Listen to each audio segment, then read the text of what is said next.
Are you looking for a better way to play player props or daily fantasy sports? Well, look no further than Prize Picks. Prize Picks is the leading over-under daily fantasy game. Why? Because it's so easy to use and win. You can make your picks in under 30 seconds and win up to 10 times your money in one day. Right now, we have a special offer for our viewers and listeners of the AHTT podcast. All you got to do is sign up now and use the promo code BACKPACK. Prize Picks will match your first deposit up to $100. That's right. They'll match your first deposit up to $100. So, join the over 150,000 others who found a better way to play and download the Prize Picks app today.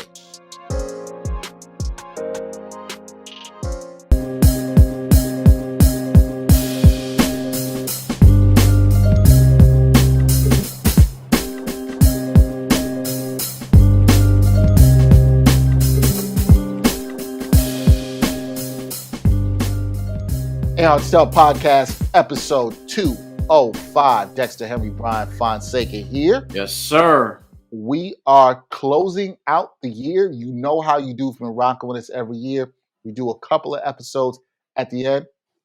This is a hip hop and sports podcast. So we got to do our 8 hard to tell hip hop awards for 2021. Should be a lot of fun. We do this every year. Now, on this episode, we're going to be going through some of the categories we do, like Song of the Year, Artist of the Year. If you rock with us, you know we do that before. The next episode, which will be our last episode of the year, we will go through our top 10 albums of the year. Now, if you remember, in 2017, when Brian and I started doing this, we started with 5. Of course, Brian had multiple ties within 5 and all that kind of stuff. So we had to expand it to 10, which I think was a good thing to expand it to 10. We had a lot of fun with it last year. Yeah. And we expanded it to 10. A lot gets left out, you know? That. Yeah, a lot gets left out. And it gives you a more thorough, I think you would agree, Brian, right? Like a more thorough look at how we come to our decision making and how we are ranking our albums. So that was Brian's idea to expand it, which I thought was a good one. And we did that last year and we had a lot of fun with it. So we'll have fun with it again this year, but we're going to go into the different categories this year. So let me run through the categories for people, Brian. We got Hip Hop EP of the Year. We got the Hip Hop Song of the Year. We have a new category this year that I literally just made up called Hip Hop Jam of the Year. And that's just a song that you really was feeling, bumping. It doesn't have to be the best song, but you just vibed with it, right? So we'll get into that. Hip Hop Verse of the Year, Non-Rap Hip Hop Album of the Year. And that will be it. Yeah, that's also Producer of the Year and Artist of the Year. The Year. Yep. I had some of my stuff here out of order, and now I have it back. So Producer of the Year and Artist of the Year that we will have. So those are the things. All right, we're gonna kick this off with. We're gonna get this out the way. Look, this was not. let's just be clear about a couple of things here. This was not a great year for hip hop EPs. Okay, Nothing really great, nothing really amazing. I thought last year Brian and I had a lot more to talk about and debate. Not that we really debated it, but enough to be like, oh, maybe this could be number 1, this could be number 2. This year, there wasn't really a lot for me. What do you have to say about the EP selection in hip hop this year, Brian? You're laughing like you are disappointed.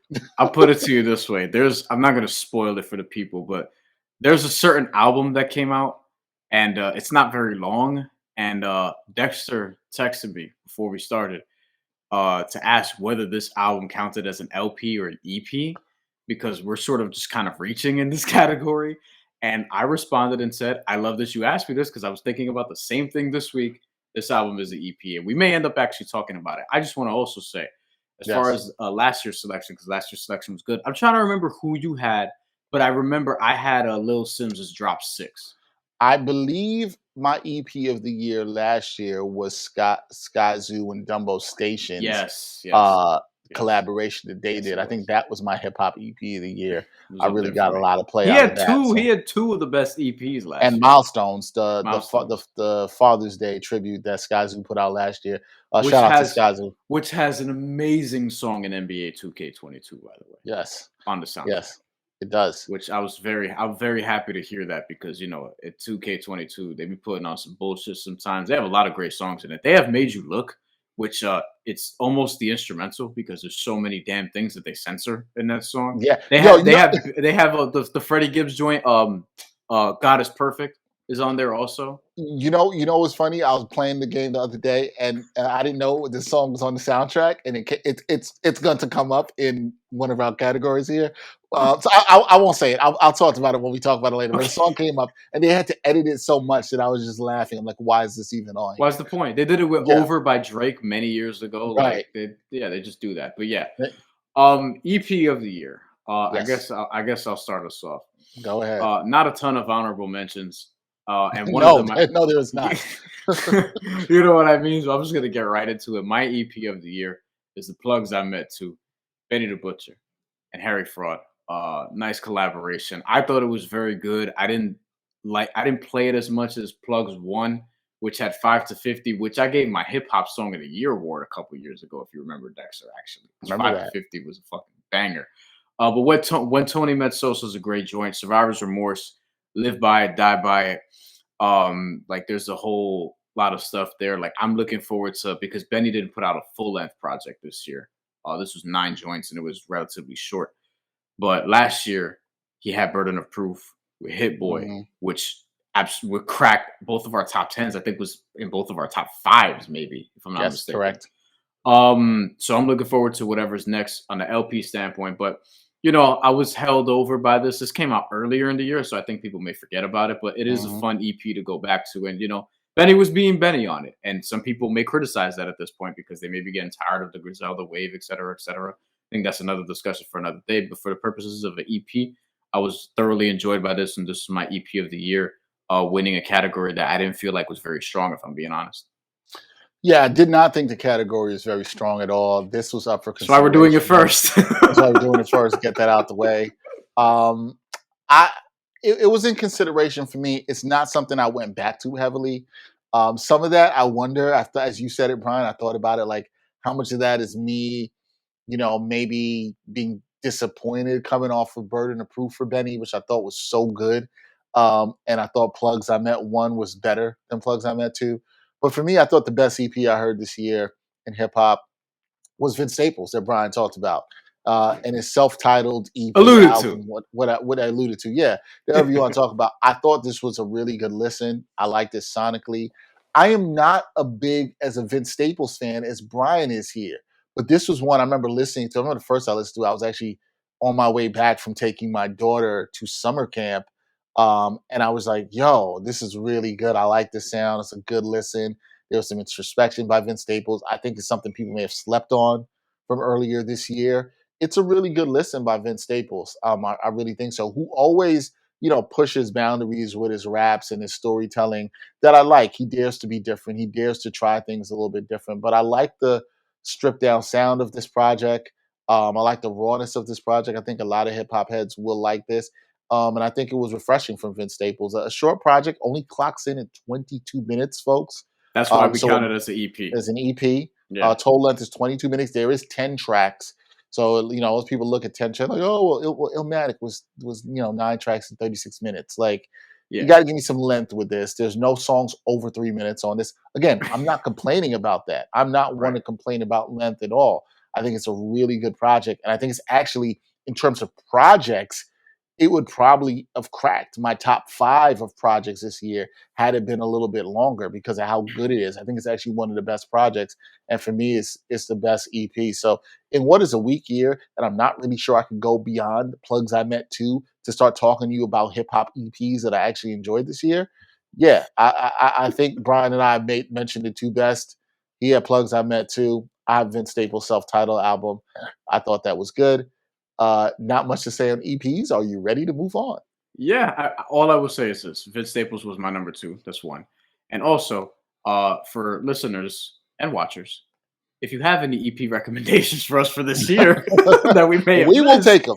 yeah, We will take them. shoot us a DM, whatever the case may be. We're not trying to disrespect anybody necessarily, but I just didn't really think this category was that strong. But that said, I agree with your sentiments on Vince Staples' album.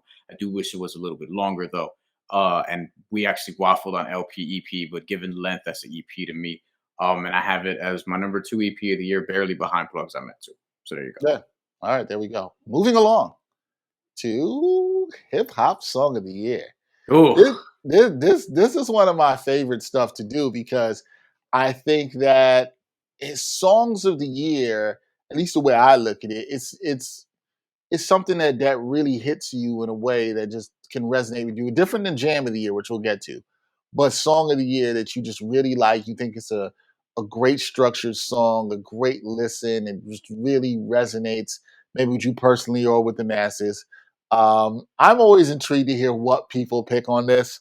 My criteria for something may be different than someone else's, but all right, Brian, what was your hip hop song of the year? What'd you have? So normally I like to sort of deliberate a little bit and try to not settle on so early, but this was one of those moments where like as soon as I heard the song, I kind of knew that it would at least be in the discussion, and I knew that it would be one of my most played and favorite songs of the year. Um and it's still the test of time because as we already alluded to, like it wasn't a awesome year. It was a good year. Like there were things that we're gonna end up talking about, but my song of the year is Death Row East by Nas on King's Disease 2. It is the most played I think pure hip hop record that I've had this year. Spotify Hmm. told me so in its wrap up. You know what I mean? Death Row East was up there. It wasn't my most played song. We'll get to that later on in Jam of the Year. But my most played Can't hip wait to hear hop that. my most played hip hop record was definitely Death Row East. It was fantastic. It's not even just the bars for me though, but it's the beat by Hit Boy. It was awesome. It was haunting. It was one of those beats that I wish other guys would freestyle over. It was the production was great. The performance by Nas, like not just the verses, but the flow, the breath control, the storytelling, the sort of sprinkling in the hook every now and then, keeping us engaged and just, summing all that up within 3 minutes. And I also feel like there could have been another verse there, but I also didn't feel like it was necessary. Like the point got across. It's a song that, much like 27 Summers last year, we joked about this. It's a song that I cannot hear just one time. Like I need to continue to listen to it if I hear it once and it comes on. So on my King's Disease 2 re-listens, it makes it very difficult for me to just pass track 2 because I want to keep replaying Death Row East over and over. It was very good, and it was my favorite song that came out this year. So Death Row East. Death Row East Nas off that King's Disease too. One of the best songs. I think a lot of people's favorite song of the album. I'm in agreement with Brian on that. The beat is fire. um, Hit Boy killed that. I'm pretty confident we're going to get to Hit Boy later. Hit Boy kills this, and Nas' storytelling on this is as fantastic as you would expect from the great Nasir Jones. So I think that's an excellent choice. I really did not know where you were going with Song of the Year for hip hop. I didn't know, but I do remember you talking to me about how you felt about that song Yeah. in the moment. And we talked about Oh that yeah. on an earlier podcast Hasn't this year. changed. But I think where Brian and I, it's similar for us in terms of Song of the Year. Brian talked about a song catching you early, and it really resonating with you and just sticks in there for you. When you turn around and you look on your most played songs at the end of the year, there it is. It's right there. This is sort of the same for me. For me, it was on a song that came out very early in the year on an album I think that just resonated a lot with me personally at that time. And it was a song I just loved the production on it, and it really just stood out to me. It's a song more about positivity that I really like, and it's off of the Code of the Friend and Static Selector album, The Love, the fourth track on that. I love the production on that, jazzy piano, scratches by Static, the rapping about from Coda about his passion and love for what he does. It just really got into me this year, is personally just finding myself in what I love to do and getting away from some nonsense that I was dealing with before. So that really spoke to me, just the love of what you had to do and how Coda was rapping about it. I love the song. I think it's a beautifully structured song with a great final verse by Coda on that. So for me, that was my song of the year. And when I turned around and looked on my Apple Music playlist, it was my most played song, which I will have to say, I don't always get an accurate description of my songs with my Apple Music. And the reason is that I have an account that I share for a lot of music listening. My daughter uses this. So There'll be some Michael Jackson songs up there that I haven't always been bumping, but the number 2 song in my Apple Music playlist is some Michael Jackson, some other stuff Simone's been listening to. So the numbers get diluted. But Code of the Friend did hold down the number 1 spot, and that was my most listened to hip hop song this year. So that's my song of the year. The Love, Code of the Friend, really dope song. Check that out. I think we're going to be talking about that album next week. I think we will. I'll put it to you that way, but yeah. I think those are great choices, and The Love was definitely a standout to me on that album that we're probably going to get deeper on. So I think we will. All right, from song of the year, we're gonna move to what makes you feel good, and that is jam of the year. New category, hip hop jam of the year. I floated this to Brian, and he was like, "Yeah, I like it. I like the idea for jam of the year." Like I said, jam of the year, different from song of the year, is a song that really moved you, that you really liked. You kept bumping because it just felt good, not because you thought it was the best hip hop song, but because it just made you feel good. I don't know, whatever that means to you, whatever made you feel like doing. Brian, what was your hip hop jam of the year? You're smiling because you know it's probably going to be ignorant. Yeah, you should keep the camera on both of us because I want to see your reaction. Here we go. First of all, I'm cheating a little bit because this is not really a hip hop song. It's more of a Latin trap song. The song is called Tiempo by Ozuna, a Puerto Rican artist. And it is fantastic. It is my most played song according to Spotify that I've played this year over and over and over again. It was like 130 times or whatever it was that it said. I thought it was actually a lot more. It's another one of those things like I just kept replaying it over and over and over. I listened to it the most, and I'll be honest with you, in terms of content, it ain't about much. You know what I'm saying? There's a Cuban woman involved. He's in Miami. They're going to Dubai. Her ass is crazy. You know, this is my shit. Like that's sort of what it is. Ozuna, Tiempo, Puerto Rican artist, as I mentioned, and it was a song that I just played the most this year, particularly in the summer because Tiempo, the song is about weather. And it was, you know, as it started getting nicer out, the song came out. I think the song came out in the spring. I call wind of it. I want to say May, June. So it was like right after it came out or something like that. And yeah, during the summer, outside a little bit more than obviously when it was cold and, you know, it was, COVID, we felt like we were actually getting somewhere at the time and I was fully vaccinated. So yeah, it was just something I was listening to while I was bopping around the city a little bit and even at home. Was there anything else in contention for you? I forgot to mention that with song of the year, what other things we might have had in contention. Or was there anything in contention for you that you were like, oh, maybe this was close to being jam of the year? For song of the year, this is actually up there for me as well. And that's fine. There could be that kind of overlap sometimes. Yeah. For song of the year, I will also say J. Cole's Amari was another song that I went back to. That was up there for me. Woo! Over and over and over again. That song is a vibe. That was up there for me. In terms of jam of the year, runners up. I will say this: there's another Latin trap song, Mad Ignorant joint. You were into this Latin trap. Oh yeah. Wait, when Spotify gave me the top genres, the Latin trap was there. I was like, yeah, I was going in this year, especially since I'm trying to like get my Spanish better. I don't know if that's the way you want to necessarily do it, but hey, there's an artist named Ankial, and he featured another artist named Joseph Lee, and they made a song called Italian. It's a Latin drill record, and it's very hypnotizing and haunting, and something that I could picture myself entering an arena to if I was about to fight somebody. Wow, I'm sure you've pictured that before. Oh, the fight test is a real thing. I'm gonna make an entire playlist and post that. I got to do that at some point. Here we go. Here we go. Okay. My jam of the year. Okay. It really came down to 2 songs for me. And I remember telling a friend about one of these songs for me. And she was like, oh, I did not think you would listen to that. Kind of understood where she was coming from with this. But for me, it was tough because this was down to the wire. I could not decide what I was going with. And I decided on one. So it came down to this for me. It was either Time Today by Moneybagg Yo or Straightening by the Migos. Oh, I love both of these songs. Ooh, I love Straightening is a good one. That's a good shot. And that's what I ended up with. I ended up going with Straightening. Straightening just jams. I love the beat. I would like to see more people freestyle on that. Yes. I love the beat. I actually love Quavo's verse to start that song. Yes. Absolutely. I thought everybody brought it on that song. It's just a good vibe. You can play it over and over. I love jamming to it. It passes all the tests. It knocks in the whip.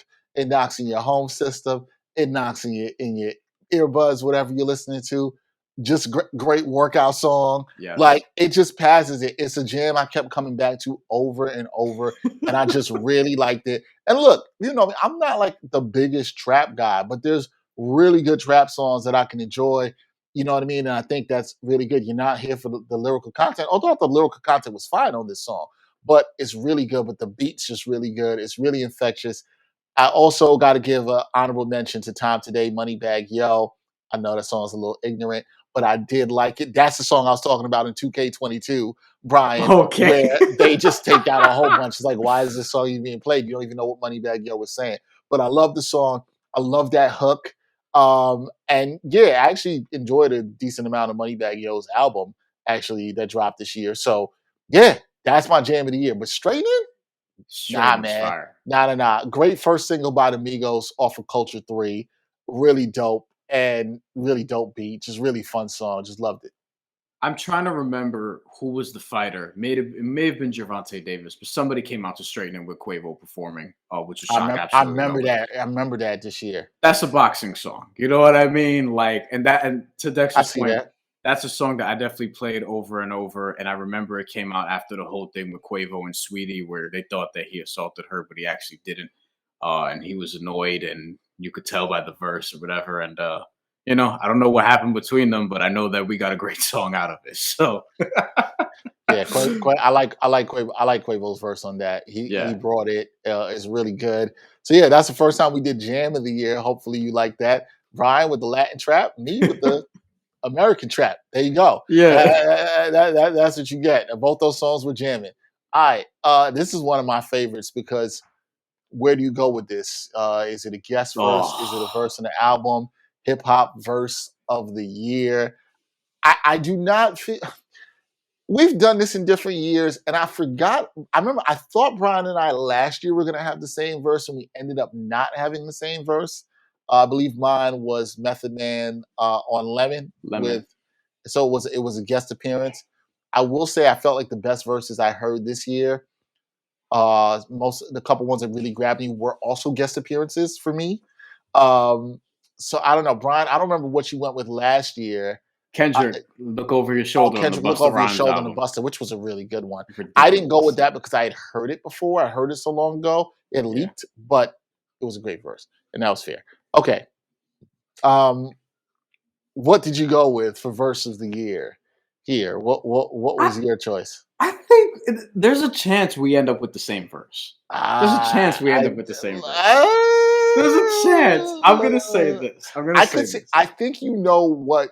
I think I know what you're thinking, and it was in my final, like my top 3, but I didn't go with that. I don't know if you know what I think. I don't know if you wait. I don't know if. Okay, I think that you think that one of my verses is off of the Nas King's Disease 2 album. No, that's not where I'm going. Okay.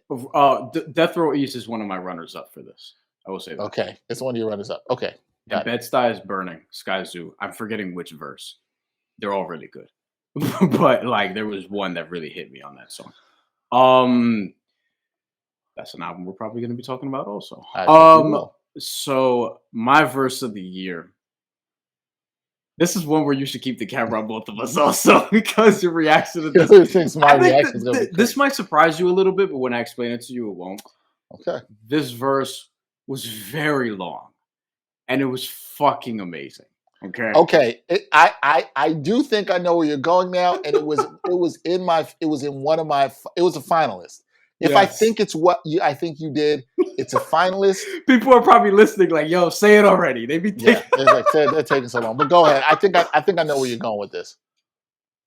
Heart Attack by Dave. Heart Attack, Dave. Yes. That's my verse of the year. You couldn't go wrong with that. It's a fantastic verse. It was. I was torn. I'll get to what I get, but it was up. I was torn between my 3, but it was there. For people not familiar, this is a UK artist named Dave, not Dave from Hulu, not Lil Dicky.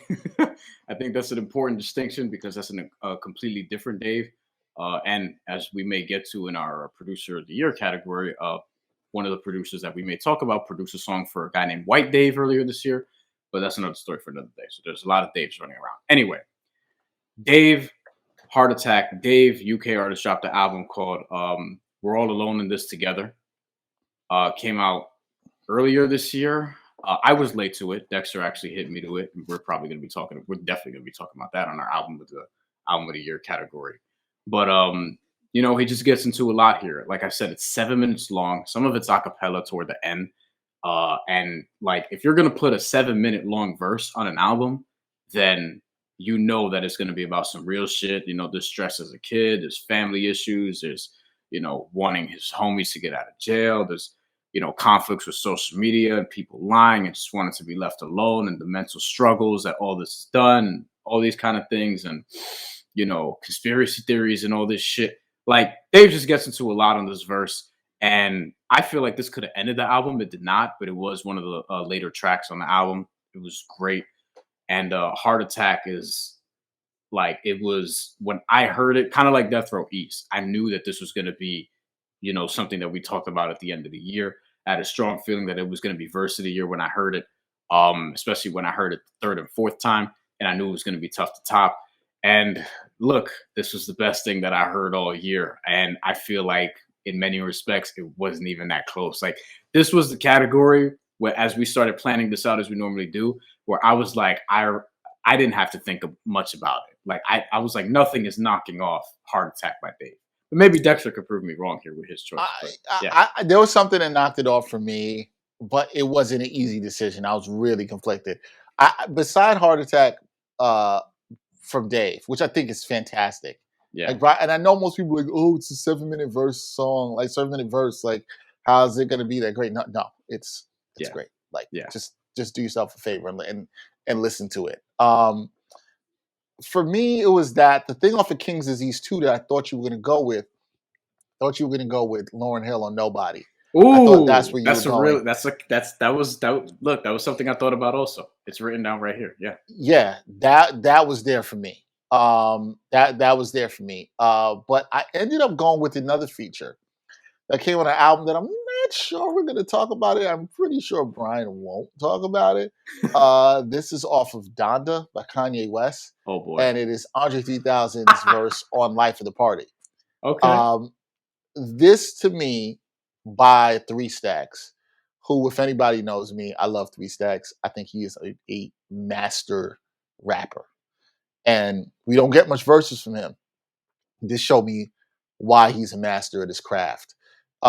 This is a very personal record in which 3 Stacks is talking about his mom, who he lost, the passing of his mom, and the desire to want to reconnect with her, and how he still has a connection to her and going through things from his childhood with his mom. And obviously Kanye, who's lost his mom, but it's a really beautifully written verse in bringing out the emotion that I just thought that was fantastic.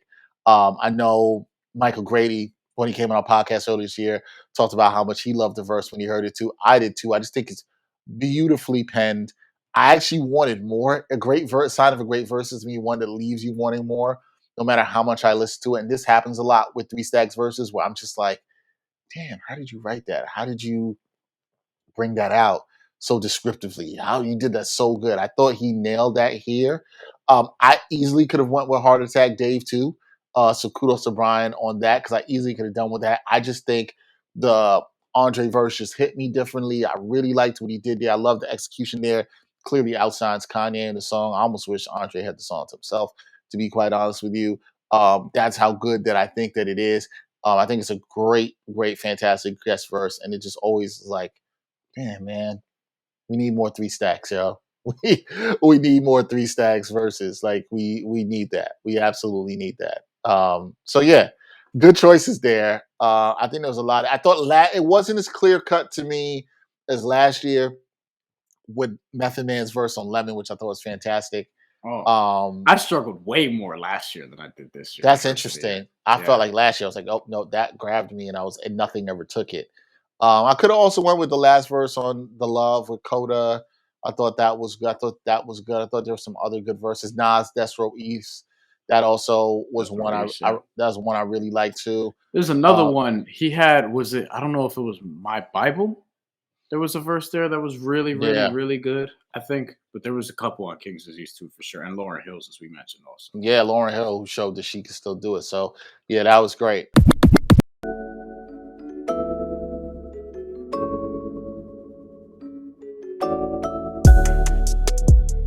Backpack Broadcasting continues to bring you the best original sports content, but now you can get more of the content you love. For as little as $3 a month, you can get access to bonus content, including behind-the-scenes footage and interviews from the Sports Walk, Sideline Stories, or the Ain't Hard to Tell podcast. All this exclusive content comes via Patreon. There are tiered levels of patronage, and each Backpack Broadcasting patron receives exclusive perks. Your support helps Backpack Broadcasting create more of the original content that you love. Visit Backpack Broadcasting's Patreon page and become a patron today.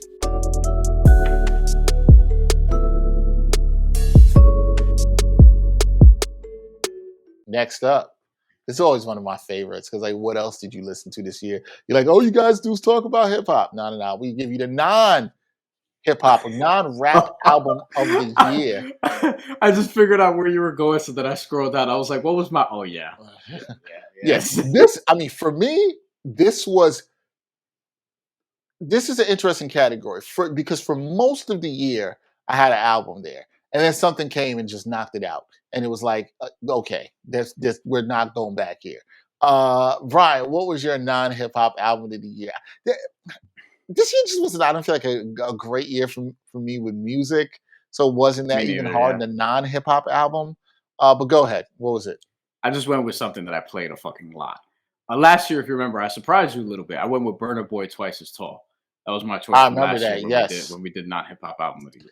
yes. Shout out to Burna Boy. This year I went back into the Latin trap bag, baby. Here we go.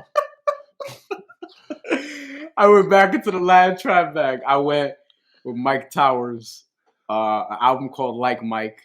Obviously inspired by Michael Jordan, basketball. There's a lot of basketball influence in this. It's a long album, so it's not something that I would typically gravitate to. But hey, there's a lot of bangers on this shit. Mírame Ahora, Cuando Me Ven, Pin Pin, which samples Periquito Pin Pin by Tommy Olivencia, a famous salsa song that if you're of a certain background, you likely grew up around because it came out in the 90s. Another song dedicated to, well, I don't want to say dedicated to because he's a dead drug trafficker, but influenced by Amado Carrillo Fuentes, for those of you who watch Narcos Mexico, famous drug trafficker in real life in the 90s, who died because of a botched plastic surgery while he was on the run. He was trying to disguise himself and tried to get plastic surgery, and it killed him. His nickname was Lord of the Skies, Señor de los Cielos, and there's a song on this album with that same name, and it's fucking fire.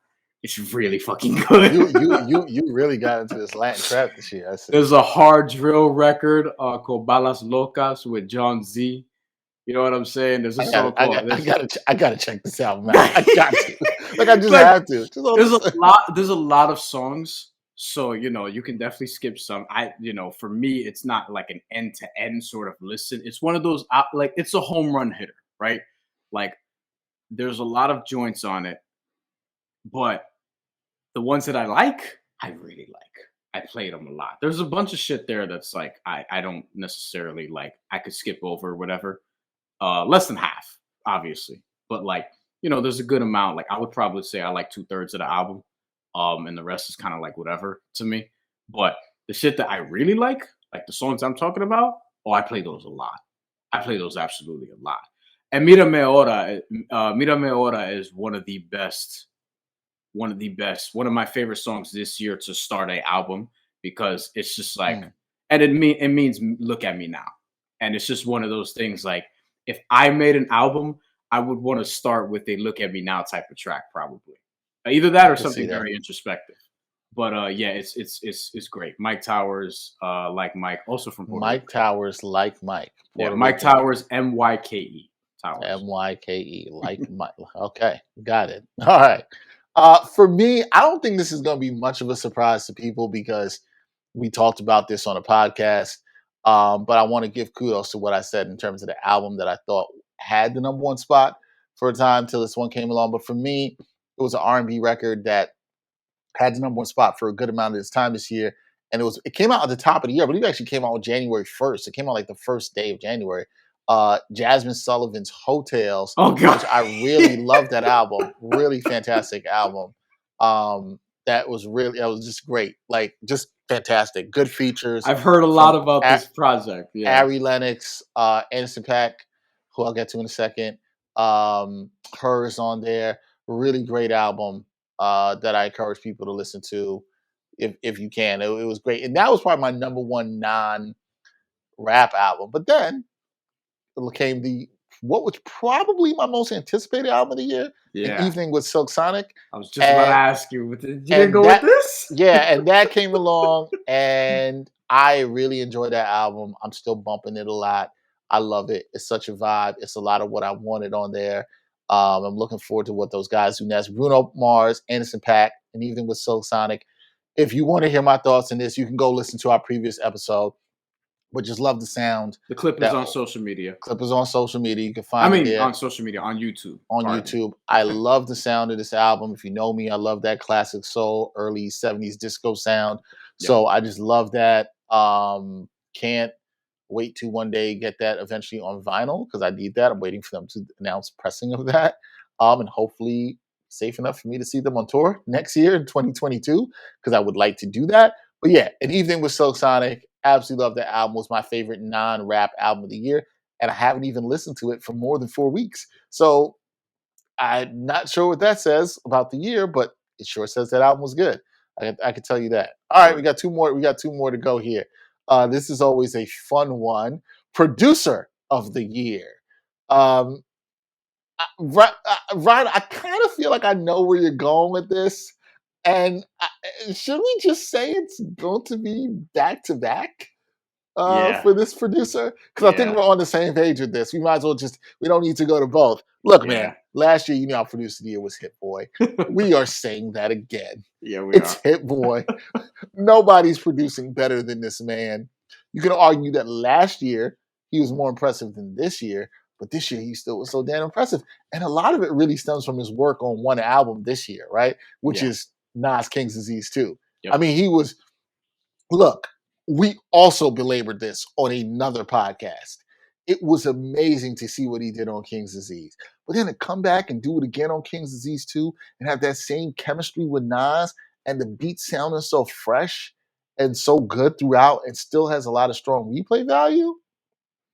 Come on. Also did an EP with Big Sean. I'm not the biggest Big Sean fan, but the beats were crazy. He's done a lot of great work recently on the Russ album. They just dropped another really good joint on there. Produced a Lucy, a remix of a Lucy with Nas, Freddie Gibbs, and Corday. Life is like a dice game. They've got production credits on. So this is a guy who just been killing it again this year. Best producer in the game right now. That's all I gotta say. Hit Boy, producer of the year again, back to back. A couple other joints that he did. A song called Frenesi by Paloma Mami. Here we go with the Latin trap again.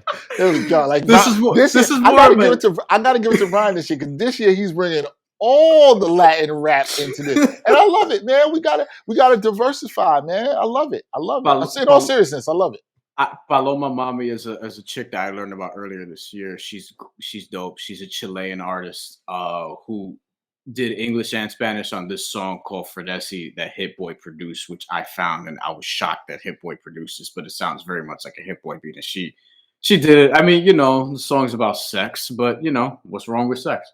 You know, there's it honestly sounds like a beat that Big Sean would do, for better or for worse. So, you know, I thought it was very well done. What You Need by Don Toliver, Hit Boy did that, and that was a song that I like. I went to check out the Don Toliver album that has some joints. And What You Need was probably my favorite, and Hit Boy did that. He did EPMD on Judas and the Black Messiah. EPMD 2 was on King Disease 2. He also did Broad Day, which was on Judas and the Black Messiah soundtrack also, which Hit Boy produced himself and rapped himself. And then he did Appraised by White Dave, which is also on the same soundtrack. So Hit Boy's done a bunch of different things. Honorable mentions, I mean, not a ton, but I will say that Alchemist had a good year on the underground scene. He had Haram with Arm & Hammer, which a lot of people liked on the underground.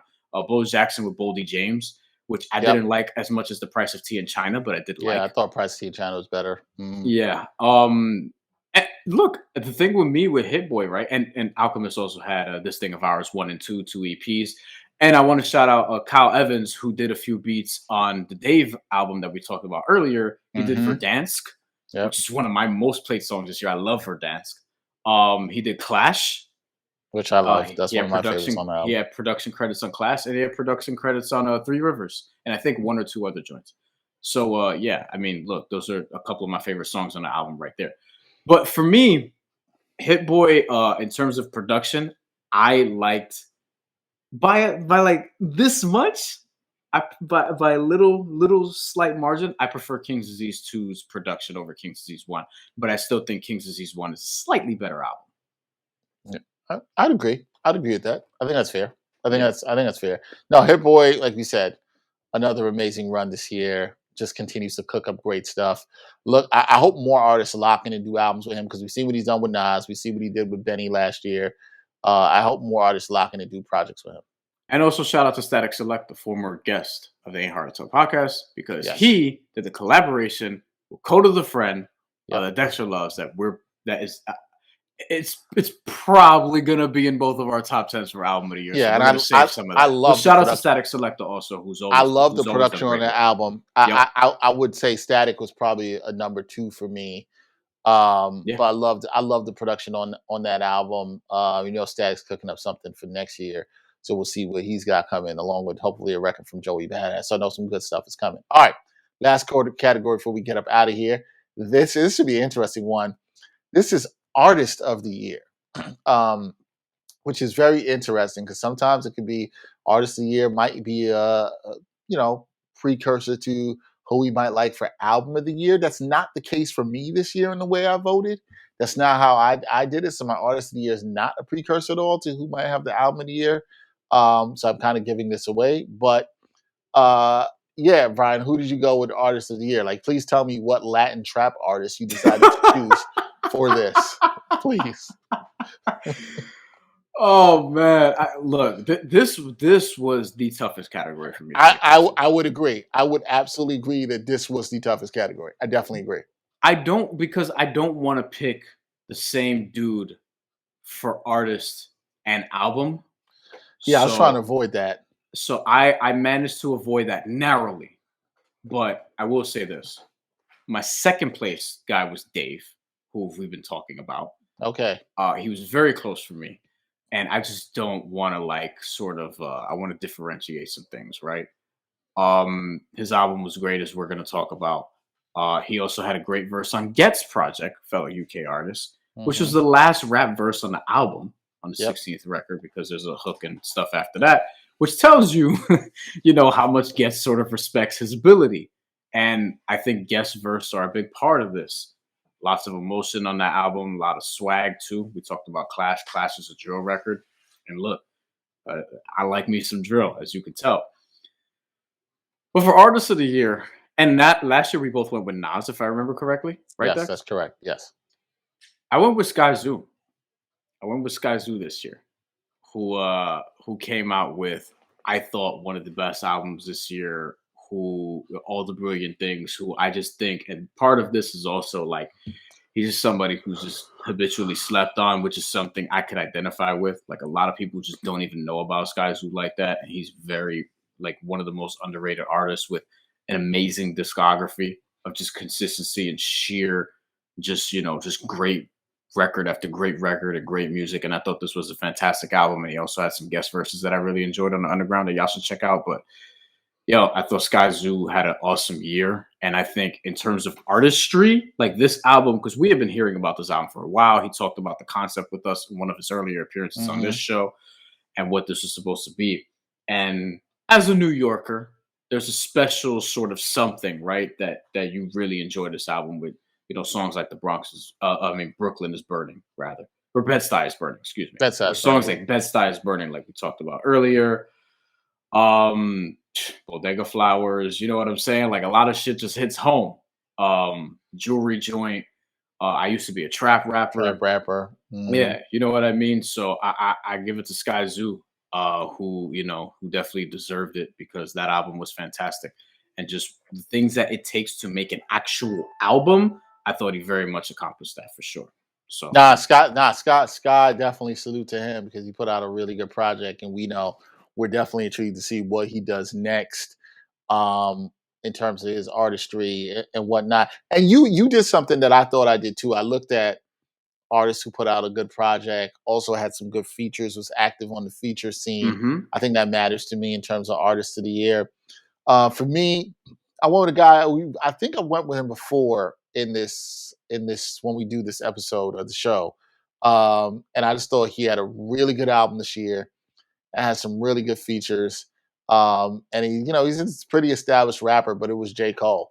I give J. Cole Artist of the Year. candidate for me. He was a candidate for me. I thought he had a really strong songs. I thought he made a really fun album. That was a really good listen. That was a focused listen. He was rapping his ass off on the album. It was a nice listen. Then he had guest verses on Wale's song. He also had a guest verse with Joyner Lucas that I thought was really good. So he had some good guest appearances this year that I thought, and I just thought he made a really fun album that I find myself going back to. Brian talked about Amari. That could have been up there for my song of the year or jam of the year. I really Yep. love that song, how he Yep. played with the melodies on that song. I like that his album is fun. I know a lot of people kind of put it as his second best studio album behind Forest Hills Drive, which I would agree. But I like the album. It's fun. I thought he just rapped. He really showed he could still rap his ass off. Not a great conceptual album, but like I thought he just really had fun with the rapping. And then he even put that Lucy out, Heaven's EP, where he rapped over the Drake track I'm forgetting off of Certified Lover Boy that he did. But like that was a really good album. So J. Cole was out there putting himself out there on features, had the little Lucy that was out there. I liked what he did. So I gotta give it to Cole, Cole World for album of the year. We're still waiting on the fall off. We'll see what he does with that and if that drops in 2022. So we'll see. So that's it. Those are all our categories. Let us know what you think about all these categories. That's it for episode 205. As I said, next episode. This is the one Brian's been waiting for. This is the one we break down our top 10 albums of the year. And if you've been around with us, you know that it's a fun one. Like, you know that we have fun with this and we put a lot of time and thought into this for you guys. It will be our last episode of 2021 before we come back with 2022. But we had, a good year. So it'll be fun to talk about that for the last episode. We do want to thank and remind you guys, if you want to support the great content that we have at Backpack Broadcasting, be sure to visit our Patreon page. You can give us any donation that you think is great. And we want to definitely thank all our patrons who continue to support us to allow us to do the great work that we do. And as always, follow the Ain't Hard to Tell podcast on Twitter, Instagram, social media accounts. Give us a follow, the Backpack Broadcasting channel on YouTube, and let us know, like I said, what you think. Do you agree with us? Do you think Brian was listening to too much Latin trap this year? Do you think Dexter was not listening to enough trap this year? Let us know what you think. We'd absolutely love to hear that. So for episode 205, we got one more left in this year in 2022, where we give you the top 10 albums of 2022 hip hop. Should be a lot of fun. He's Brian Fonseca. Sure. I'm Dexter Henry. Until next time, y'all. Peace.